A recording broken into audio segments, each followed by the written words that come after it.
Next question came in from the lovely and gracious Queen Maeve, who said, I am really enjoying newfound confidence and a feeling of beauty, especially since I have started receiving my advice. You're very sweet. One skill I would like to work on going forward is feeling okay asking my sub to do things for me or thinking of things I need for him to do or how to serve me. Growing up, I cared for my family a lot and often was the peacemaker, so I didn't really think about my needs at all. Can you suggest an exercise or provide any wisdom that can help me get past my guilt of having my sub serve me? I also want to say right off the bat, Queen Maeve, I love you, love you, love you, love you, love you so much. But I'm gonna call it duck a duck, okay? And here it is. It's not that you can't think of things you need, and it's not that you can't think of things that would bring you pleasure. Ready? I love you. Buckle up. I love you. You're censoring yourself because of codependency.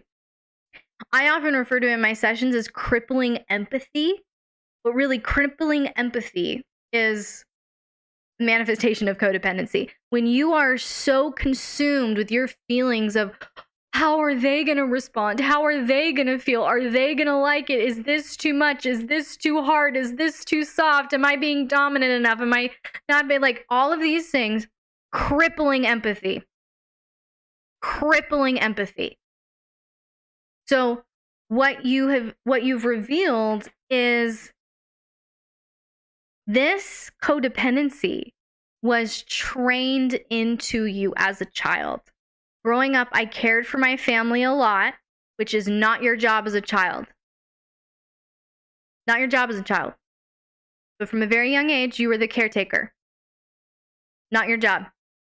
So you have this deep, deep sense of responsibility that you carry with you, I would imagine. You feel this deep sense of responsibility where it's your job. It's always your job. You can see it, you can do it, you have the strength to see it, you have the strength to do it. It's your job. You're used to it.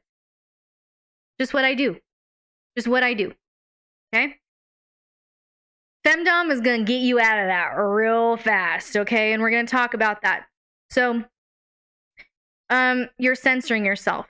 It's not that you can't think of things that you need. It's not that you can't think of things that would bring you pleasure. You're censoring yourself because you're being codependent. And what have I said, chat? There is no such thing as a codependent dominant.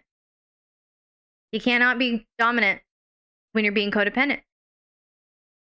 They are antithetical. You're going to feel so selfish registering what I'm about to tell you. But you are not being selfish. Okay? Have to prep you by saying it. Here's the thing. You want to stop censoring yourself in that way? Stop thinking of how your sub will respond to your requests. Do I need to say that again? For any codependent dominance in the house? Stop thinking about how your sub will respond to your requests. Because I'm going to take you through what is happening beneath the surface, dominance, when you have this crippling empathy, when you are censoring your commands, your orders, what you're asking for from your submissive. If you're censoring that, here's what's really happening behind the scenes. You are, it's ruining everything. Because you're afraid of turning your submissive off. What happens if your submissive gets turned off? You experience some level of rejection. It's rejection sensitivity. So what do? We try to be codependent because we're trying to control the emotional outcome of our submissive so that we won't have to face our rejection sensitivity. And it will fuck everything up. Codependency is control. And if you are trying to, because control and domination are two different things. Healthy domination is grounded in a fully secure place. Controlling tendencies is grounded in an insecure place. Okay?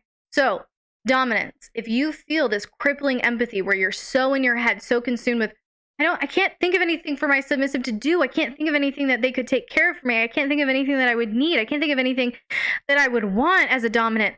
Are you kidding me right now? When you step in a dom space, it should be like Veruca on Willy Wonka. Isn't that her name? I want it now. That's how it should be. Because you know what? See how Shred is laughing? Shred, you like that mentality. Correct me if I'm wrong. You like that. If Queen Maeve came in feeling her fire and pulled a Veruca, I want it now, and was like, hey, look, this is how tonight's gonna go. Yes, I live for it. I want to make her as happy as possible. See what he just said? So, that's how it should be. He's wanting to see that.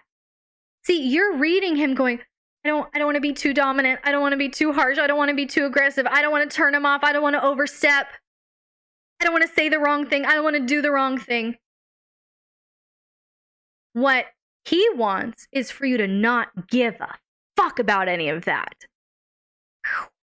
Submissives, am I right?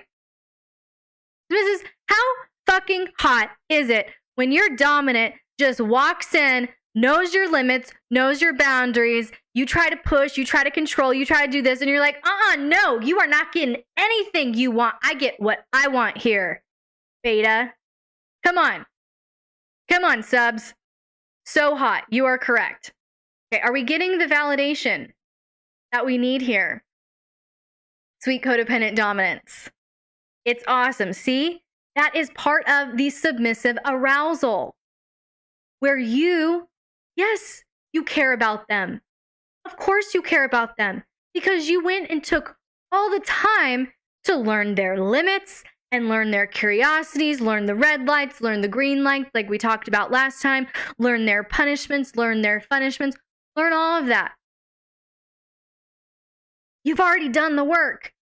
You have shown that you care. You are honoring their boundaries. You are honoring their limits. You are not going to do anything non-consensual. So do whatever the fuck you want.